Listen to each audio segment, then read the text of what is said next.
के प्रोग्राम है जो आज तक हमने किए हैं, जो कोरोना काल में हम कर पाए थे, उसका पूरा का पूरा ब्यौरा मैं देने की आपको कोशिश करूंगा मैं। और जब ये बात करेंगे तो यून के कुछ अचीवमेंट्स के बारे में भी हमें बात करना होगी।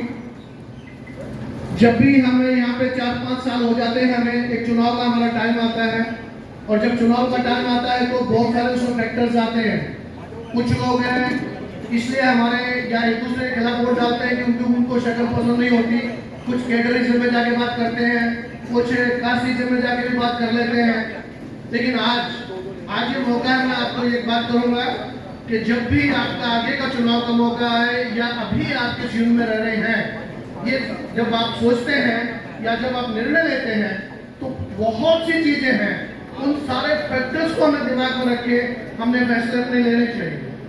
जैसे जब हम किसी नौकरी में आते हैं, हमने कोई नौकरी ज्वाइन की है, तो क्या सोचते हैं कि भाई जो इस नौकरी ज्वाइन की है तो हमारे प्रमोशन अच्छे होने चाहिए।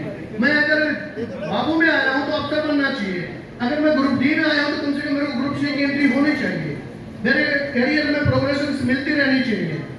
जब ये सारी चीजें हैं तो ये जब हम आते हैं तो दिमाग में आती पहले चीज क्या ये होना चाहिए। दूसरा क्या आता है कि जब मैं नौकरी कर रहा हूँ, सारा सुबह शाम अपना घर छोड़ के आता हूँ, 8-10 घंटे यहाँ पे खर्च करता हूँ, तो उसके मेरे को तनख्वाह भी या पैसा भी अच्छा मिलना चाहिए। उसके बाद तीसरा हमारे पास फैक्टर क्या आता है कि अगर बाई चांस मैं ना रहूं तो क्या पीछे से मेरे फैमिली की देखभाल होगी। तीसरा फैक्टर ये आता है। चौथा फैक्टर ये आता है कि जब अगर मैं रिटायर होता हूं तो क्या मेरा रिटायरमेंट के बाद जो मेरा बुढ़ापा आएगा, जो मेरी ओल्ड एज आएगी, क्या वो प्रोटेक्टेड है इस डिपार्टमेंट के अंदर। इस डिपार्टमेंट के अंदर वो प्रोटेक्टेड है या नहीं है, तो क्या कोई है जो इन चीजों का ध्यान रखता है। तो मैं आज आपको कह रहा हूं yes, airport authority of India के अंदर जब हम आते हैं तो हमारे प्रमोशन का भी ध्यान रखा गया है, हमारे पैसे का भी ध्यान रखा गया है, हम अगर नहीं रहे वो भी हमने रखा है, और अगर हम रिटायर होंगे तो भी हमारी देखभाल की जाती है। ये सिर्फ मैनेजमेंट नहीं करती, ये आपकी एयरपोर्ट अथॉरिटी एम्प्लॉयज यूनियन है जो हर मौके पे हर जगह पे आपका साथ देती है।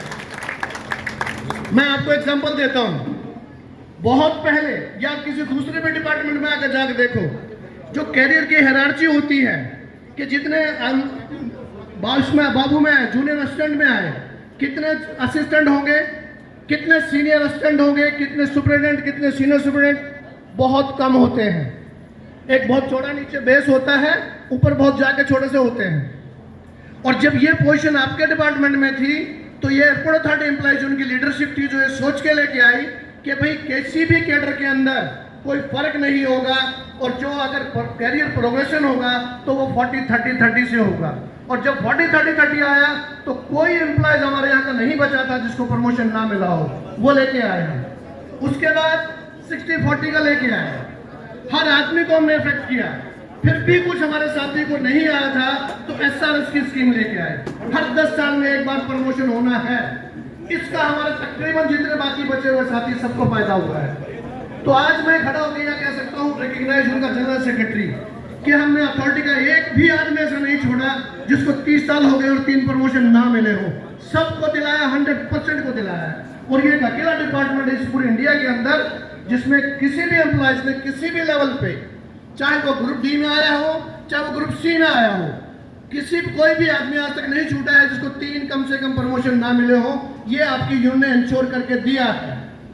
इसके बाद भी स्टैग्नेशन आया, और जब स्टैग्नेशन आया तो पिछले 2017 में एक डिसाइड किया गया कि जो स्टैग्नेशन हमारा है, NE9SG जो लोग रुके हुए हैं उनको AM क्यों ना बनवाया जाए। और ये पहली बार थी कि कोई एक सोच सकता था कि सैकड़ों की तादाद में AM असिस्टेंट मैनेजर्स बनवाए जाएंगे, हर कैडर के बनवाए जाएंगे और बिना पोस्टों के बनवाए जाएंगे। और आज जब हमने कल यहाँ पे मीटिंग थी तो इससे पहले मैंने उनकी गिनती पता करने की कोशिश की कि पिछले 2017, 18 और 19 में जो NE9SG AM बने थे वो कितने बने हैं। तो मैडम सरस्वती गौतम ने मेरे को पूरा काउंटिंग करके बताई, वो 900 आदमी थे जो 3 साल में बने। सुपरिटेंडेंट का असिस्टेंट मैनेजर 900, जिसमें 540 तो हमारे HR के थे, 232 हमारे फायर के थे, बाकी सारे कैडर्स के मिला के पूरे 900 का आंकड़ा है। उनको प्रमोशन नहीं मिला, वो असिस्टेंट मैनेजर बने। वो एक एग्जीक्यूटिव कैटेगरी में आए, लेकिन 900 हमारे सीनियर असिस्टेंट सीनियर स्टूडेंट बने जाए और 900 ही हमारे जो असिस्टेंट थे वो सीनियर असिस्टेंट बने। तो 3 साल के अंदर हमने 2700 लोगों को प्रमोशन कराया है हमारे डिपार्टमेंट में।